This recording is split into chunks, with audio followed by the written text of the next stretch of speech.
Então vamos começar. Tem que começar com uma introdução. Eu agora faço essa introdução todas as vezes. Eu já espero que as pessoas não gostem do que a gente vai falar, né? Porque nós vivemos numa época onde o Evangelho é cada vez menos conhecido e eles tornam cada vez mais estranho aos nossos ouvidos, né? Então, se vocês se sentirem ofendidos, faz parte, né? Nosso Senhor não veio para agradar os nossos ouvidos, né? Senão Ele não teria vindo, né? Sobretudo nesta aparição. Tudo na aparição do Nossa Senhora de Lourdes é o contrário do que a gente vai pensar.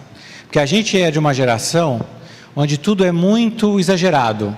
Se fala muito, se diz muito, tudo é muito grande. A gente liga a televisão, a gente vê pessoas falando em nome de Cristo, um evangelho de palavras que se repetem, que prometem milagres, que fazem coisas estrondosas, né? Você liga a televisão, você ouve, pare de sofrer, né?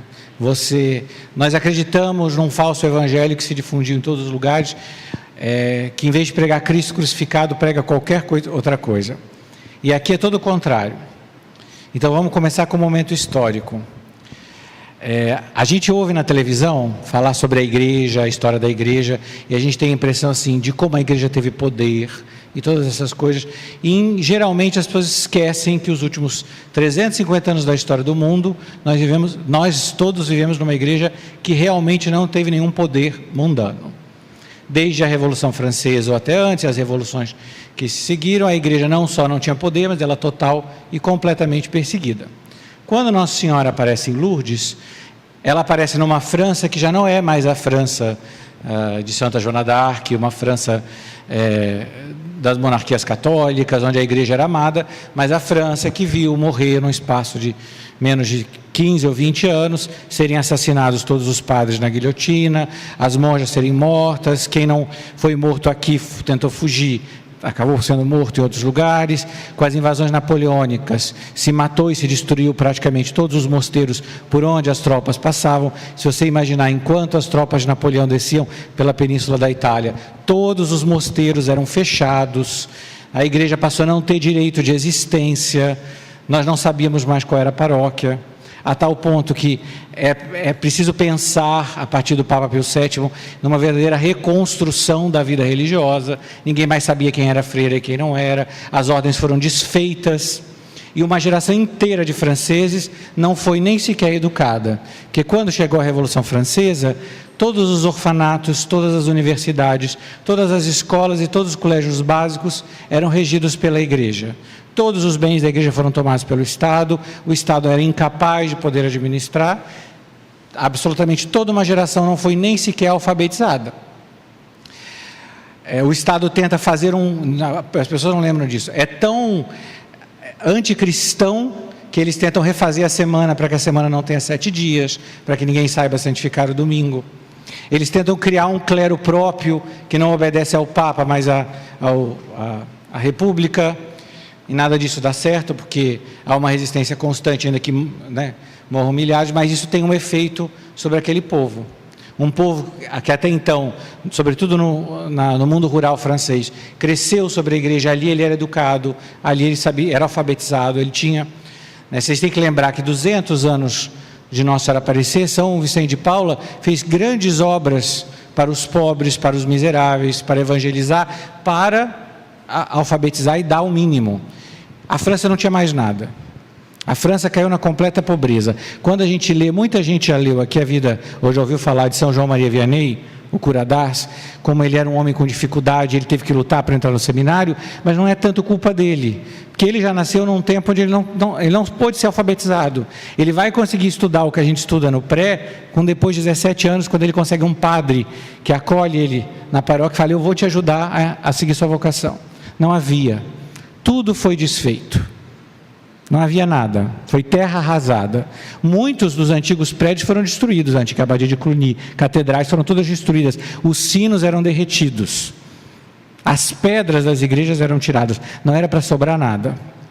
Santa Bernadette nasce num momento que a igreja tenta se reconstruir, mas já com bases puramente espirituais, porque era constante a ideia de que na França a igreja ou não tinha poder ou seria perseguida. Não pensa que durou só durante a Revolução Francesa, até a legislação que definiu os bens da igreja na França. No século XX, a igreja ficou constantemente assim. Vinha um governo novo, decidia que todas as religiosas seriam expulsavam todas as religiosas, e assim.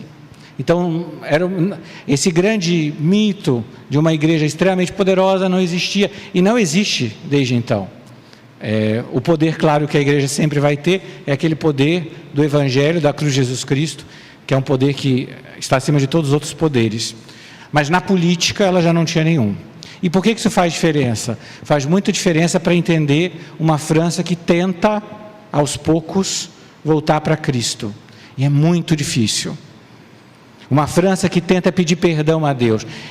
A montanha mais alta de Paris, que nós chamamos o Montmartre, que é uma grande basílica dedicada ao Sagrado Coração de Jesus, onde todos os turistas vão tirar fotos sem ter a menor ideia do que é aquele lugar.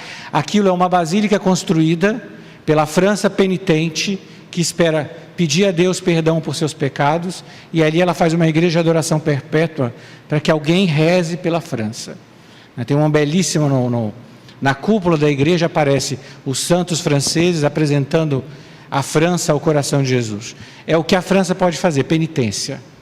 Tudo foi feito abaixo. E isso é importante porque essa é a única mensagem central de Nossa Senhora, penitência. Por isso não é agradável. A gente preferia que Nossa Senhora chegasse e dissesse: meu filho, você é maravilhoso, fica onde você está. Não é nada disso que ela faz. Santa Bernadette Soubirous é a pessoa menos indicada para ser escolhida para qualquer coisa. É uma menina que mal sabe ler e escrever. Nossa Senhora nem sequer pode falar com ela em francês. Santa Bernadette simplesmente falava dialeto. Falava um patois, que é um francês decaído, um dialeto regional, e é nessa língua que Nossa Senhora fala com ela, porque é só isso que ela entendia. Ela entendia muito pouco francês.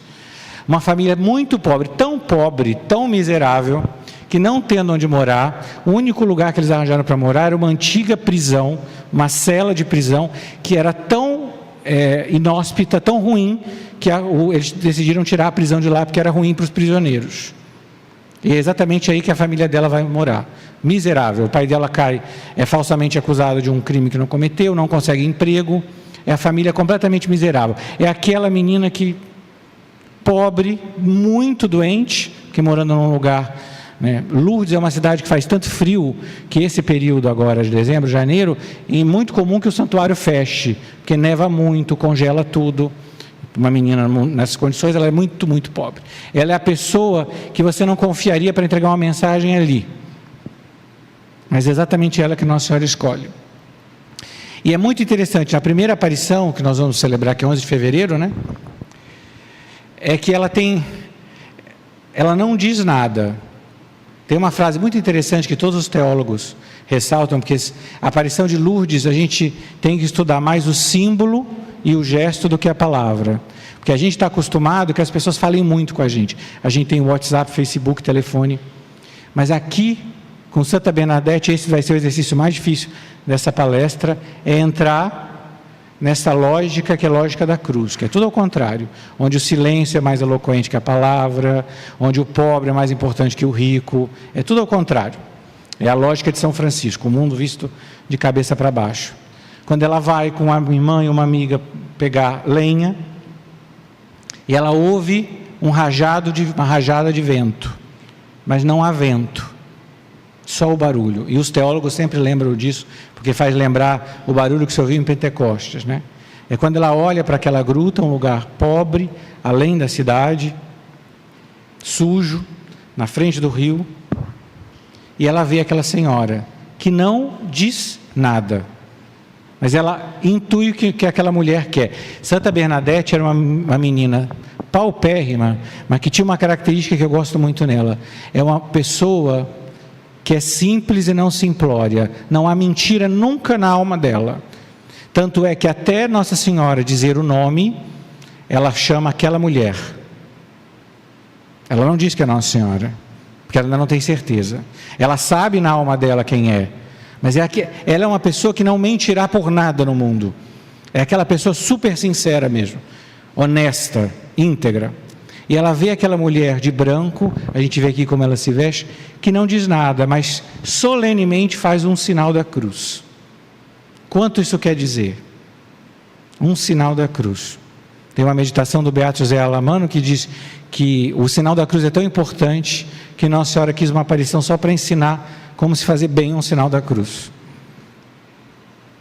E aquela senhora tem um terço na mão e ela vê que a senhora começa a passar as bolinhas. A senhora não diz nada, mas ela sabe que tem que rezar.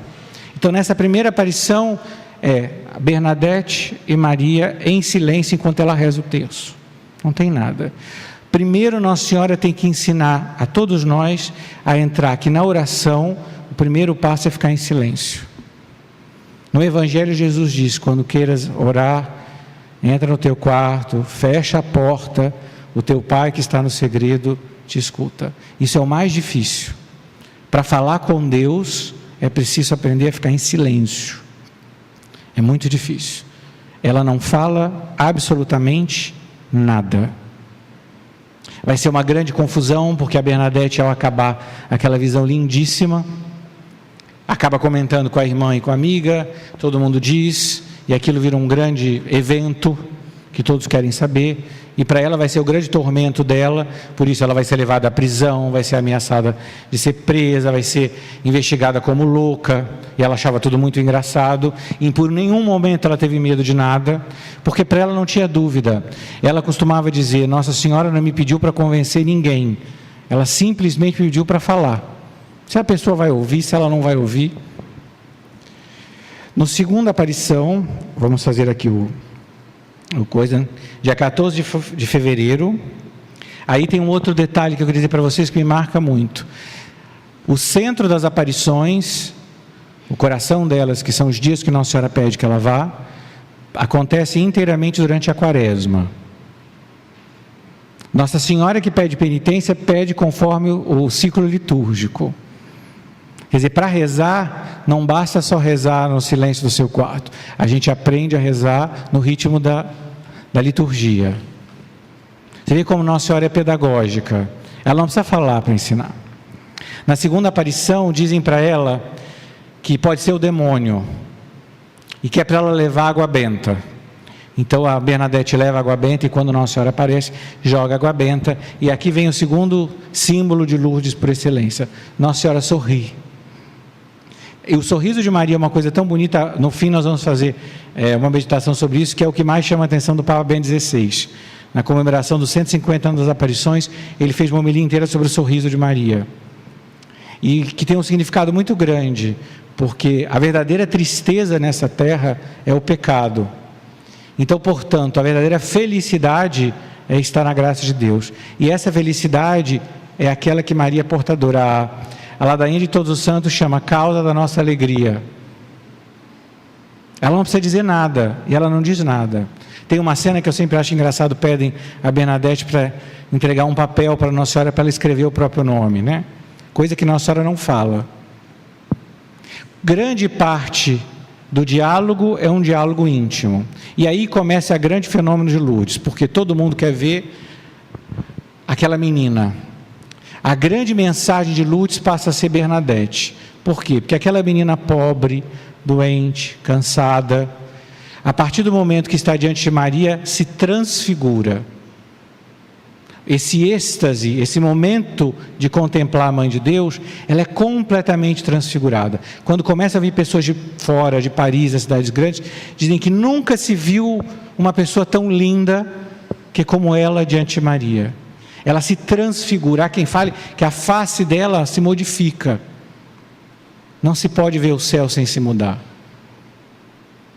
Não se pode. Ela passa a ser a mensagem. Toda a beleza nessa terra é passageira. Tudo nessa terra passa. Não a beleza do céu. As coisas que ficam são as coisas do céu. E isso é muito difícil para a gente entender, porque a gente está obcecado por ficar bonito. Mas essa beleza que transcende e que chama a atenção e que atrai as almas, vai ser um verdadeiro suplício para a pequena cidade de Lourdes. Vêm pessoas de todos os lugares para ver. Aquela pobre menina fraquinha, que é transfigurada quando vê Maria. Na terceira aparição, que é quando ela pede Nossa Senhora que diga o nome, é que Nossa Senhora diz: isso não é necessário, que é uma frase muito boa, porque lembro o evangelho que falou uma só coisa é necessária, né? É o que Jesus disse para Maria em Betânia, né? Sabe, quando Marta insiste a Jesus que Maria Madalena, Maria de Betânia, fica aos pés do mestre e não faz nada, Jesus fala, só uma coisa é necessária, Maria escolheu a melhor parte. Não é necessário que Nossa Senhora escreva o próprio nome. É necessário que a gente entre ao contrário nesse ritmo de Deus, que é o contrário do nosso. A gente tem pressa, a gente quer que aconteça logo, Nossa Senhora não. Então Nossa Senhora diz para ela, é uma das poucas frases que Nossa Senhora fala, você quer me fazer a graça, o favor de vir aqui durante 15 dias? Isso sempre me deixa transtornado. Nossa Senhora, por direito, é rainha do céu e da terra. Nada escapa ao domínio dela. Por quê? Porque ela é a mãe do Verbo encarnado. E ela, diante daquela menina pobre, pede a ela o favor, a graça de vir ali durante 15 dias. A educação, o amor, a delicadeza de uma mãe com uma filha é extraordinária. Nós não sabemos ser assim. Nós tratamos aqueles inferiores a nós para que eles saibam que são inferiores a nós. Porque nós nos sentimos muitos. A gente se acha muito grande. Eu li a semana uma frase excelente do Cardeal de Berrulo que dizia que o homem não é nada mais que um nada capaz de Deus. Mas a gente acha que a gente é muito. E ela, que podia dizer que era muito, trata aquela menina com toda a dignidade possível. Você pode me fazer o favor, fazer-me a graça de vir aqui durante 15 dias consecutivos. É um favor que ela pede. Outra coisa que a gente tem que pensar, nós somos livres. Ela podia ter dito a Nossa Senhora, eu não quero vir. E ela lutou muito para ir lá 15 dias. Ela chegou a ser detida pela polícia. Não foi fácil. Ela foi proibida de ir pela mãe dela, ela foi humilhada no colégio, as irmãs da catequese a humilhavam, a cidade inteira. Inclusive, num dos momentos, uma mulher para ela na rua e dá uma bofetada na cara dela. Nada é fácil. Dar sim para Jesus não é fácil. Mas quando Ele pede, você tem a escolha dela foi lá. Nosso Senhor não pede muitas coisas difíceis, né? Mas Ele quer a fidelidade. É nessa aparição que Nossa Senhora diz uma coisa para Bernadette, para a vida dela, que é bastante difícil de entender. É que ela, eu te prometo, não a felicidade nessa vida, mas na outra. Essa é uma coisa terrível de ouvir. Quantas vezes você ligou a televisão, ou você comprou um livro, ou você foi a uma palestra do último especialista em autoajuda para dizer que vai te fazer feliz? Nós temos milhares de pessoas que vendem felicidade. Você vai ser feliz o tempo todo, você vai ser feliz. Quantas pessoas destruíram os seus casamentos porque eu quero ser feliz a qualquer custo? Porque a felicidade também hoje é uma coisa muito egoísta. Que é muito fácil ser feliz em cima da destruição da infelicidade alheia, né? Nosso Senhor e Nossa Senhora não nos ofereceram felicidade nessa terra. Nos ofereceram muito, mas o meu reino não é deste mundo. Dizer isso para uma menina que até então não tinha visto felicidade na terra, parece ainda mais difícil de entender.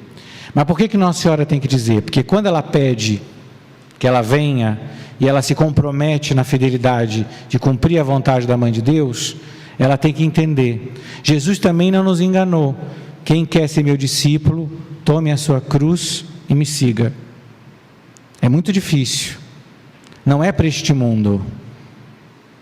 Nossa Senhora nos educa a dar sim a Deus, sabendo e olhando para as coisas do céu. Isso é muito difícil no nosso tempo.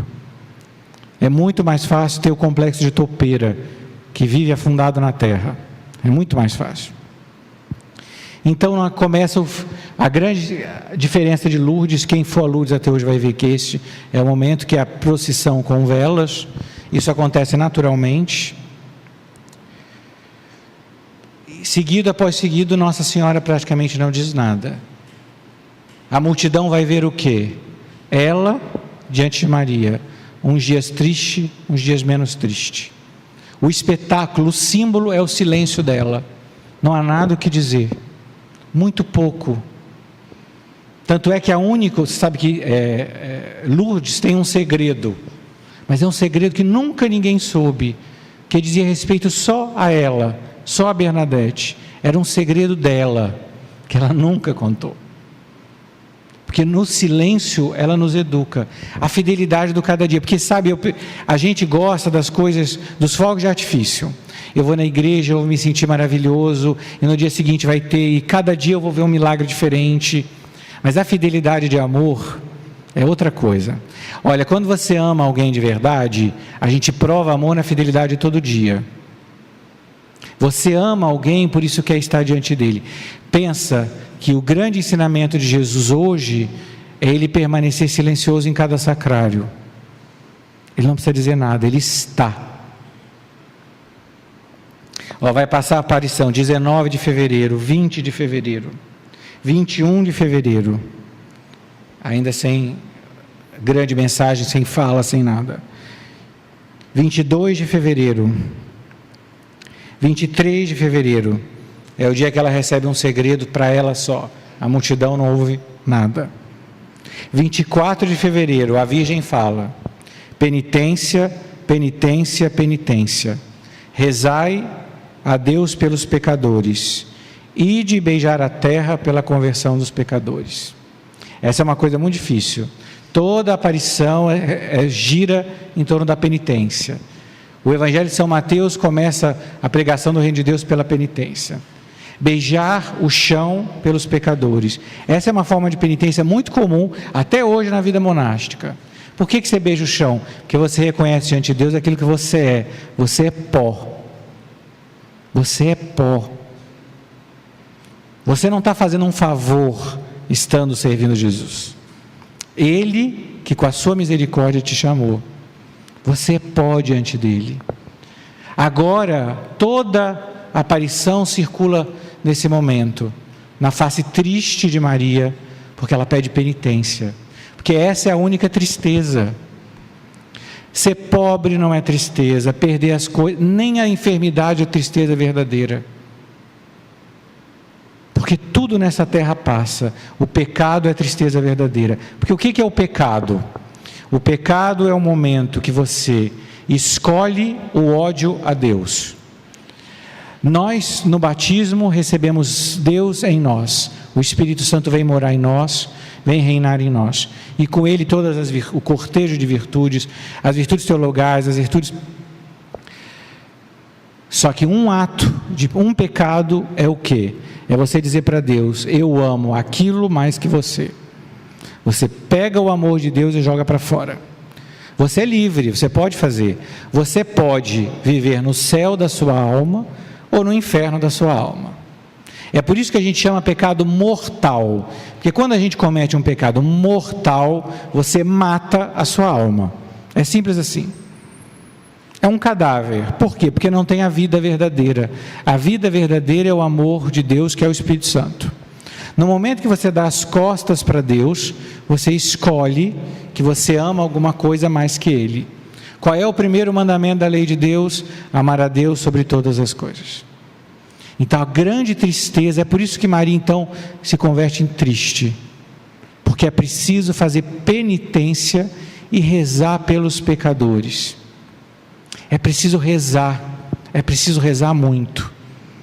Diante de Santa Bernadette está um mundo que tinha abandonado a Deus, que é o nosso mundo. E diante disso nós temos obrigação de rezar. Rezar por nós, rezar por eles. Rezar pelos pecadores.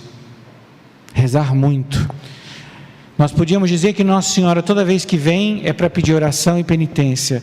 Oração e penitência. Oração e penitência. Mas por que repete? Por que a gente não ouve? A gente não ouve. 25 de fevereiro é o dia que vai ser central na vida de Santa Bernadette, que é um convite novamente a beijar a terra, a comer a erva amarga que tem naquela gruta, e todo mundo acha que ela está louca, porque Nossa Senhora aponta para ela e manda ela beber água. Primeiramente ela pensa que tem que beber água no rio, Nossa Senhora aponta para o outro lado, só que não tinha água nenhuma, nada. Então ela deduz que a água está debaixo da terra, e ela cava, e todo mundo acha que ela é uma louca, porque não tinha água nenhuma, até que naquele lugar brota uma fonte. Esta fonte, Jesus fala para a samaritana, que brota na nossa alma, né? Do seu interior manarão rios de água viva. Isso a penitência faz. Toda a tristeza que o pecado trouxe a você, na penitência, na confissão, no arrependimento, você volta a ser uma fonte de água viva. Esse é o caminho que a penitência leva a encontrar o Espírito de Deus. Aquela fonte que é uma fonte material, ninguém podia imaginar como hoje. É de conhecimento comum que as pessoas vão a Lourdes para ser curadas, são curadas aos montes. Todo ano tem curas extraordinárias, né? Lourdes é um milagre contínuo por essa água, mas ninguém sabia. Todo mundo riu da menina meio louca, procurando beber uma água que não existia. E a água, quando sai, é barrenta, é feia. Ela tem que se mortificar para fazer. Não é fácil. No fim dessa mesma aparição, Nossa Senhora repete: penitência, penitência, penitência.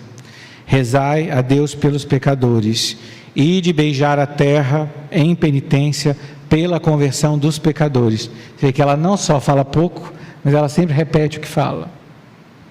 Para nós seria um contrassenso, né? Ela não é nada moderna. Hoje a gente pede dos professores que cada dia sejam mais interessantes. Tem que ter método, tem que ser interessante, tem que ter imagem, tem que ter refletores, tem que ter... Olha, gente, eu não vou à missa porque a missa é muito chata, ela é muito monótona. Não, irmão, aprende a educar os teus olhos. Não é as coisas que estão muito chatas, os teus olhos não foram educados. Ou você acha que a mãe, que tem que cuidar do neném pequeno, também não é extremamente monótono? Acorda, leva para a escola, volta para a escola.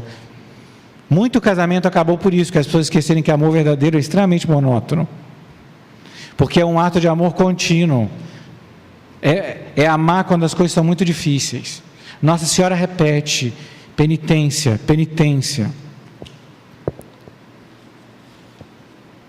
27 de fevereiro, Nossa Senhora também não fala nada. Ela volta, a mensagem agora é a Bernadette, ela beija o chão, ela reza, ela permanece em silêncio. 28 de fevereiro, 1000 pessoas se reúnem naquela gruta, e vem Bernadette, nenhuma palavra. 1º de março, nenhuma mensagem. 2 de março, ide dizer aos sacerdotes, fazer construir para mim uma capela e que venham aqui em procissão. Nossa Senhora não pede nenhuma igreja, ela pediu uma capela. Não pode ser mais simples. Hoje não tem só uma capela, tem 3 basílicas, né, em Lourdes, mas não foi o que ela pediu. Ela pediu a procissão, que em si é um dos atos mais bonitos da piedade cristã. A procissão é uma coisa muito bonita, que a procissão lembra aquilo que nós somos. Nós nessa terra somos peregrinos, a gente não mora aqui. Por isso Santa Teresinha do Menino Jesus gostava de falar sempre que ela era uma pobre exilada. Isso para nós é o exílio, a nossa pátria é o céu, a gente caminha para algum lugar. E eu digo mais, se você não caminha para o céu, você vai andar igual uma barata tonta para todos os lados, porque você vai cada dia procurar uma coisa que brilha mais. É o complexo do avestruz, tudo que brilha você pega. E para quê? A procissão mostra, a gente caminha junto, como filhos da igreja, em direção ao céu. Se não é essa marcha, quem não caminha anda para trás. Nós não temos outra opção. Aí vem o problema, ela tem que tomar coragem de falar com o padre, que aquela senhora quer uma capela e uma procissão. Aí vem o problema, o padre, qual o nome daquela senhora? Então a insistência da Bernadette agora é saber o nome daquela senhora. Nossa Senhora não diz, vem no dia 3 de março. Dia 4 de março, 8.000 pessoas se reúnem. É o fim dos 15 dias. Todo mundo está esperando um milagre. A multidão vai, porque vai acontecer um milagre, vai aparecer um sinal no céu, vai acontecer alguma coisa extraordinária, mas não acontece nada. Nada. Nenhum milagre, nenhuma revelação, ela não diz o nome, ela não diz nada. É quase para dizer, vocês estão procurando espetáculo, vocês não vieram aqui para falar comigo, vocês não vieram aqui para encontrar Deus, vocês continuam procurando aquilo que brilha.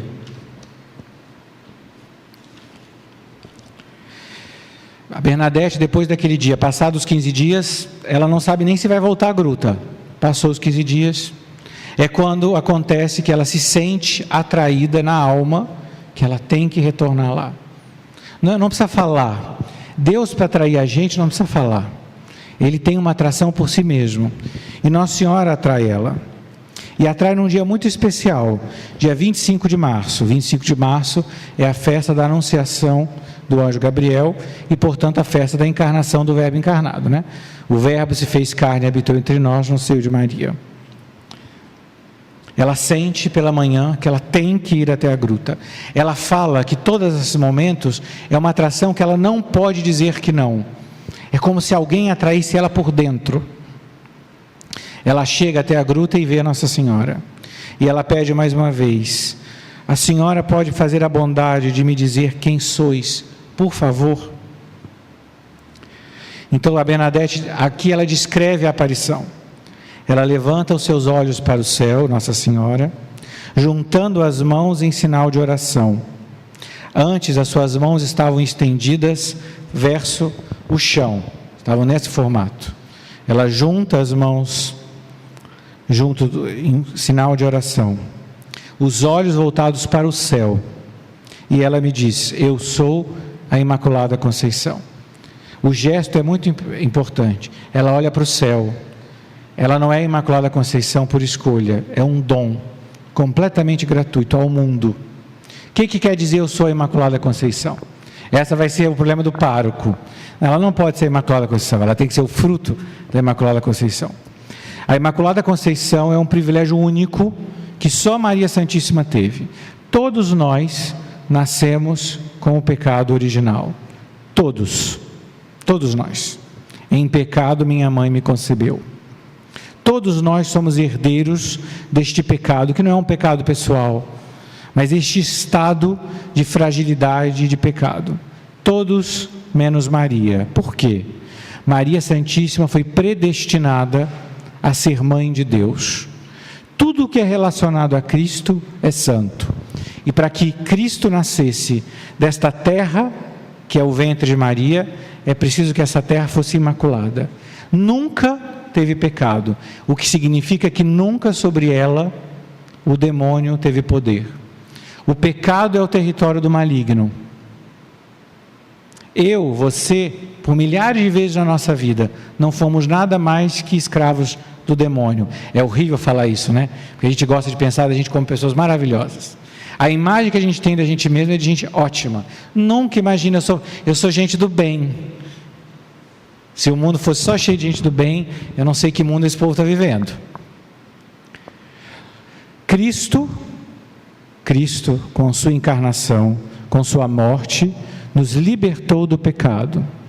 Para nós, para ela, antes, Deus, vendo todos os méritos do sangue de Cristo, a salvou antes, a criou imaculada. Ela é a Imaculada Conceição. Isso vai ter um significado muito grande para a segunda parte da palestra, então vamos até o fim para a gente explicar. Esse é o sinal e é o título e é o nome que Nossa Senhora tem para o nosso tempo.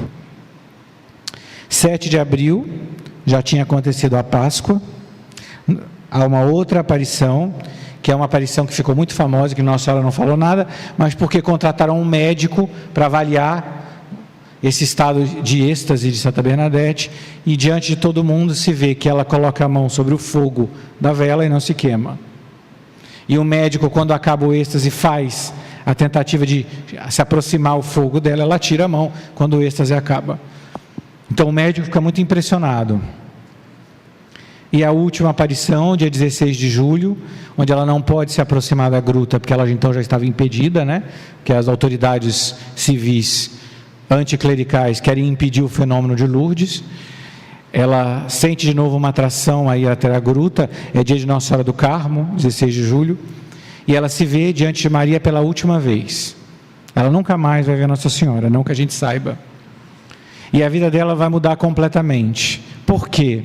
Porque ela passa a ser obrigada a testemunhar aquilo diante de Deus e diante da igreja, porque é muito difícil toda aquela análise, e no caso dela fazem ela repetir várias e várias vezes a mesma coisa, com o mesmo detalhe, para ver se ela não errou, se ela não confundiu, e vai marcar para ela essa vocação. Santa Bernadette nem sequer pensa que ela vai ser religiosa. Por quê? Porque ela não acha que nenhuma congregação vai aceitar uma mulher como ela, sem saúde, frágil, sem educação. Ela só é aceita, como ela mesma diz, por caridade, nas Irmãs da Caridade de Nevers, para morrer ainda muito jovem. Ou como ela diz, eu sou como uma vassoura, que quando tem serventia se usa, quando não tem se deixa de lado. Ela é a encarnação da mensagem, que a vida dela se faz silêncio, humildade e simplicidade. Completo silêncio.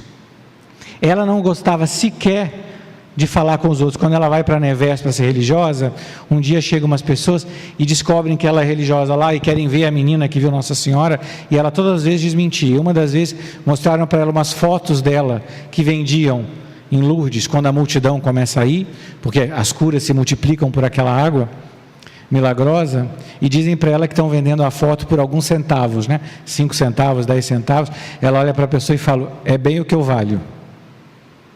Aí ela é tão escondida que quando ela vai para a capela, ela tem esse costume de pegar o véu do hábito e esconder o próprio rosto. Ela dizia que o meu véu é a minha capela, aqui ninguém precisa me ver, porque não tem sentido, que para ela tem sentido viver para Deus. É muito difícil para a gente entender isso, Ora, ela podia ter feito de si uma celebridade. Milhares de pessoas vão a Lourdes serem curadas, milhares, centenas. Aquela cidadezinha que era minúscula nos Pirineus, passa a ter trem, passa a ter tudo. Hoje tem até aeroporto. Mas ela nunca quis nada disso. Ela jamais admitiu que alguém desse uma nota de dinheiro para ela, nada. Porque ela não entendia por quê. Por que vão me dar qualquer coisa? Eu não fiz nada.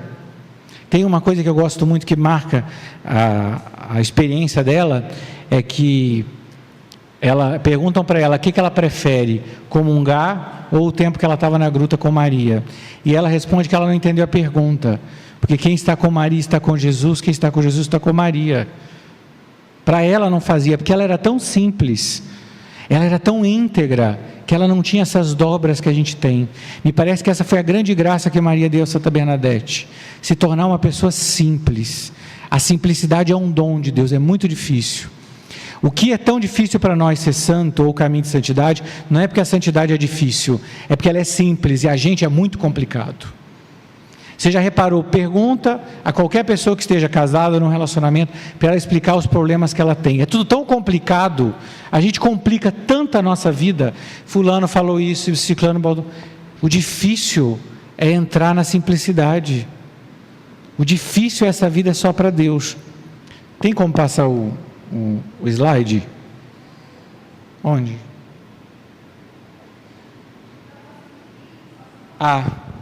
Aqui, para aqui. É isso que eu quero passar. Porque essa aparição tem sentido por causa disso aqui. A medalha milagrosa. A aparição de Nossa Senhora, 1856. Nossa Senhora apareceu em Lourdes. 58. 28 anos antes foi a aparição da medalha milagrosa. Está escrito aqui embaixo, 1830. E o que está escrito numa medalha milagrosa? Ó Maria concebida sem pecado. E como Nossa Senhora diz que se chama em Lourdes, eu sou a Imaculada Conceição. Em 1830, Nossa Senhora aparece na Rue de Bac, essa da Catarina Labouré, exatamente como está nesta imagem aqui, pedindo que se cunhasse essa medalha. 1854, o Papa, o Beato Pio IX, proclama o dogma da Imaculada Conceição. Esse é o sinal do nosso tempo. Naquele período, o Papa Pio IX viveu uma das piores crises materiais para a igreja. Com a unificação do Reino da Itália, todo o Estado Pontifício é anexado à Itália, a igreja não tem nem mesmo a Basílica de São Pedro. Desde então, os papas até o século XX se consideram exilados no Vaticano. Num certo momento, exilados até fora do Vaticano, porque o Beato Pio IX é obrigado a fugir numa carroça de dentro da... Tem uma série de anedotas da fuga. Por um período ele fica em Gaeta, tenta se esconder. E no meio do caos da igreja, onde tudo parece que vai se desfazer, não há mais bem materiais, não há nada, ele decide que é tempo maduro de proclamar um dogma mariano. O que é um dogma? O dogma é uma verdade de fé que a igreja considera como revelada, como parte da fé da igreja. E este dogma é que Maria Santíssima foi concebida sem a mancha do pecado original. Todo mundo acreditava nisso, não era um dogma. As disputas teológicas entre franciscanos e dominicanos era sobre o exato momento da purificação, antes ou posterior ao exato momento da concepção. Era uma coisa muito complicada. E a igreja, então, com toda a sua autoridade, decide que é de fé que Maria foi concebida sem pecado. Esta proclamação foi um momento muito forte, porque os católicos todos era um momento muito difícil para a igreja. Quando o Papa, o Beato Pio IX, entra na Basílica de São Pedro para proclamar, há uma grande comoção, porque ele vai ler este grande texto que proclama com autoridade papal. Ele vai usar de todo o seu magistério extraordinário, ele vai usar da autoridade das chaves de Pedro para proclamar um dogma. É algo que nem todos os papas usam, é a autoridade máxima, que ele usa aquele poder que Jesus deu a São Pedro, confirma-os na fé. E é algo tão impressionante, porque como vocês podem imaginar, em 1854 não havia microfone, porque toda a Basílica de São Pedro, e há quem diga até fora da praça, conseguem ouvir a voz do Papa proclamando o dogma. E o Papa depois vai dizer que enquanto ele dizia, ele sentia que outra voz falava no lugar dele. As pessoas presentes na Basílica de São Pedro falam que as pessoas foram às lágrimas, porque a voz era tão alta e tão intensa que era impossível que aquela voz fosse de um senhor idoso. Aquilo foi um sinal de triunfo para a igreja, porque o triunfo da igreja não está nas coisas humanas. Quando a igreja proclama solenemente a Imaculada Conceição de Maria e se coloca sempre sobre o patrocínio dela, em todos os momentos terríveis para a igreja foi assim, todos. Se a igreja está aqui, a igreja em si é o milagre de Jesus Cristo. Vocês sabem que durante a invasão napoleônica, quando o Papa faz prisioneiro o Papa, e ele tenta ameaçar a igreja e fala, eu destruirei a igreja, um cardeal diz para ele, nem tente, nós já tentamos muitas vezes e não conseguimos. Estamos aqui por este milagre contínuo de Jesus Cristo. E a proclamação do dogma vai fazer que a gente reconheça e olhe para ela como quem vai nos redimir. Só Cristo nos redime, claro, obviamente, ela nos dá o Redentor completo. A gente, quando dá Jesus para alguém, por exemplo, a gente está evangelizando, a gente vai lá, a gente fala de Deus, nós estamos transmitindo o Evangelho, a gente faz um pedacinho, só ela, como medianeira de todas as graças, dá Cristo integralmente. É por isso que a missão da igreja, toda vez que se entrega a ela, ela triunfa. Este é o sinal para o nosso tempo, a Imaculada. O grande santo do século XX, São Maximiliano Maria Kolbe, o louco da Imaculada, compreendeu muito bem isso. E é por isso que as devoções dele eram a Medalha Milagrosa e Nossa Senhora de Lourdes. São Maximiliano Maria Kolbe era então um jovem sacerdote polonês, um homem muito inteligente, que, estando em Roma, presencia uma dessas manifestações contrárias a Cristo e à Igreja.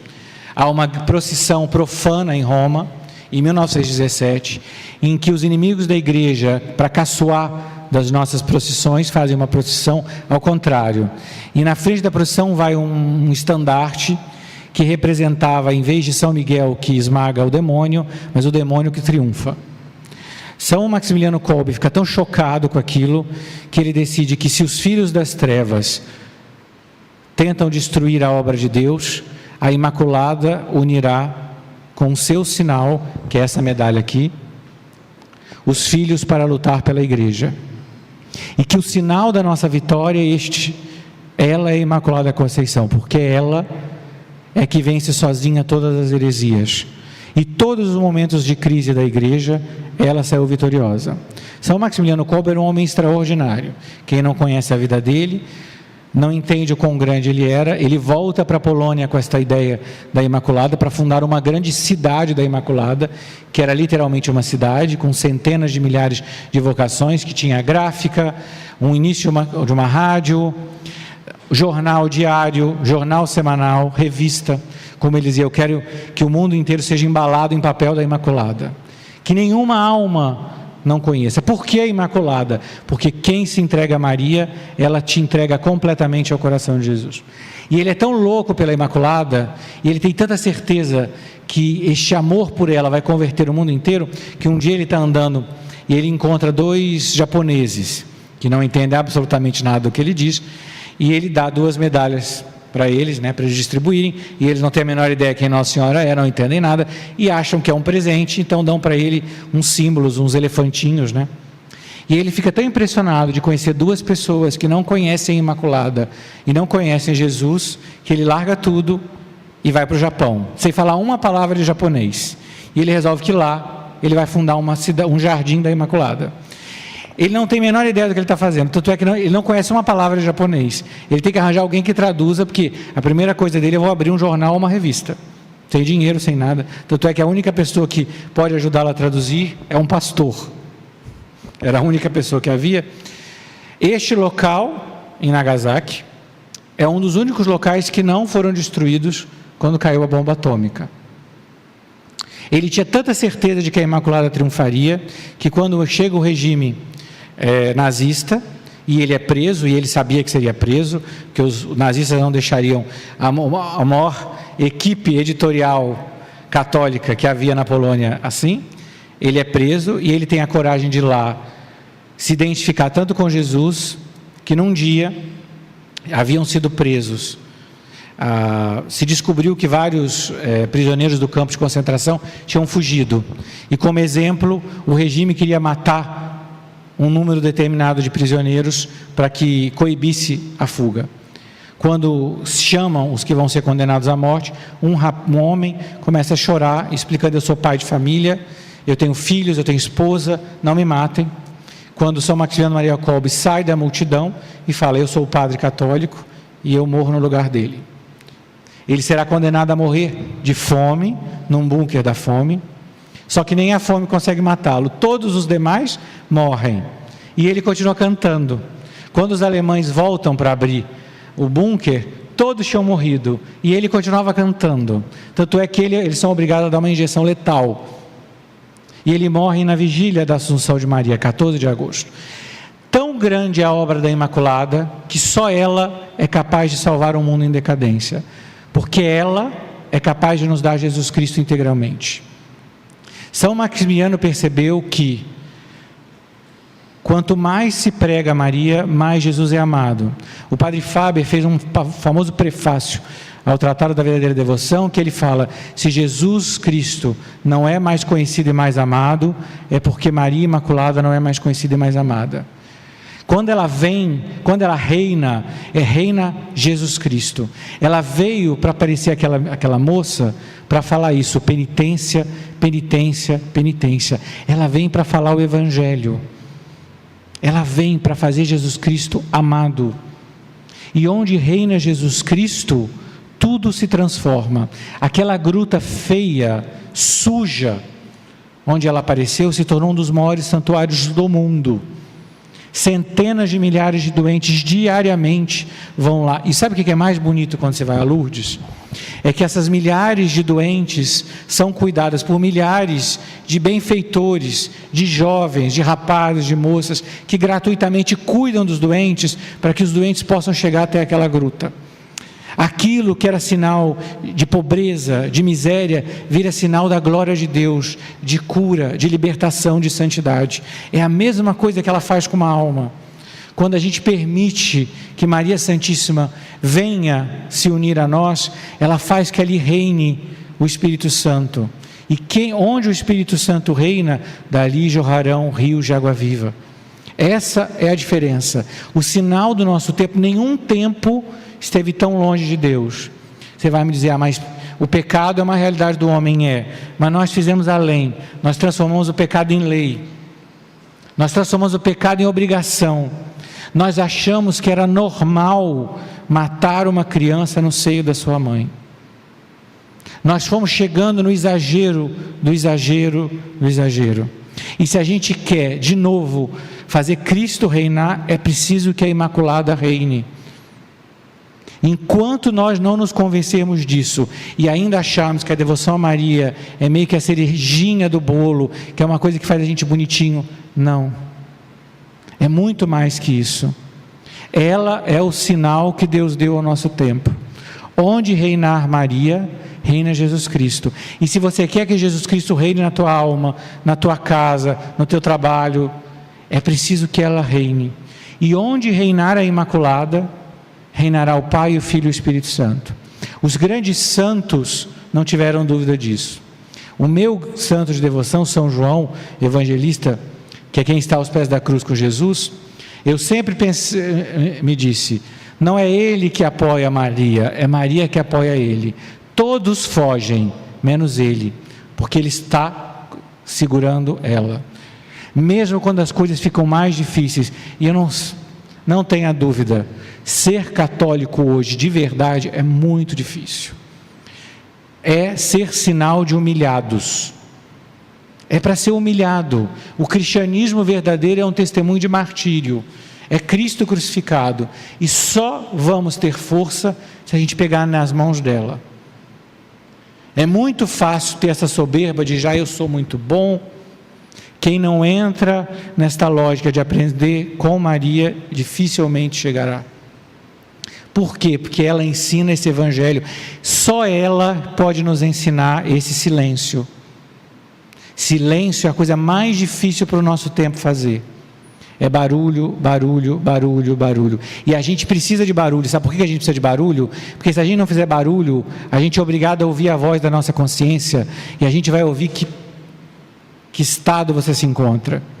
Se você fizer silêncio, você vai ser obrigado a ouvir o grito que nos circunda, de miséria, sim. Porque se o mundo está miserável, se nós não temos grandes obras hoje de caridade, de misericórdia, elas são muito poucas, nós não temos São Vicente de Paula, São Francisco de Assis, é porque nós não nos entregamos a ela, nós não deixamos que ela nos ensinasse o silêncio. E é muito difícil hoje. Sem ela, nós não aprenderemos esse silêncio que Jesus ensina em cada sacrário. Então, como fim dessa palestra, que eu acho que nós já estamos chegando no fim, né? Que horas são? Vamos aí, que aí tem um momento de perguntas. Nós vamos fazer esse propósito, faça esse propósito. A próxima vez que você puder, vá a Jesus sacramentado, vá ao sacrário e peça a Maria Santíssima que ensine a você a escutar esse silêncio. É muito difícil. Pense em cada um desses dias que a Bernadette foi, cuja única alegria dela era ver Maria. Eu fico pensando o que deve ser a nossa vocação à vida eterna.